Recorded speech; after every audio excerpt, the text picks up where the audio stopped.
a couple examples using our exponent properties. This first one, we have a fraction being raised to the third power. This third power, we're going to bring this into every base that we see inside the parentheses. So it's going to come into this base of x, to this base of y, and also everything in the denominator of the fraction, to this base of x and to this base of y. Now, when we say x to the fourth, and then we raise that to the third power, since there's only one base of x right there, we end up multiplying 4 times 3. We have our y to the negative 2. It's going to be multiplied by the exponent of 3. Over, and now on the bottom, we have our x cubed. We're going to multiply that by the 3. And then our y to the 6, and that will be multiplied by 3. So in simplifying this, we have x to the 12th, y to the negative 6th, over x to the 9th, y to the 18th.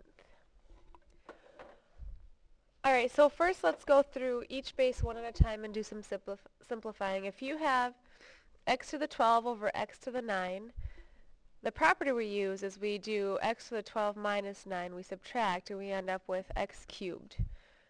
Another way you could think about that is say, well, you have 12 x's on the top and 9 on the bottom, and when you cancel, you will end up with 3 on the top, which is why that x cubed is there. Now, when we look at our y's, we have a negative exponent, so I know that this y to the negative 6 has to come down here. So on the bottom, when it comes down here, it becomes y to the positive 6, so now we can combine y to the 18th times y to the 6th. Because we have those two bases of y's, we will add 18 plus 6 and get y to the 24th power. And now we have simplified form. The second example down here, we're multiplying fractions. The way that I like to do these is I just like to multiply straight across. Let's get one fraction, and then we'll simplify between the top and the bottom. So first, x squared y to the negative 3 times y squared. I just go one base at a time. I have an x squared, no other x squareds on the top to multiply it with. Then we have our y to the negative 3 y squared.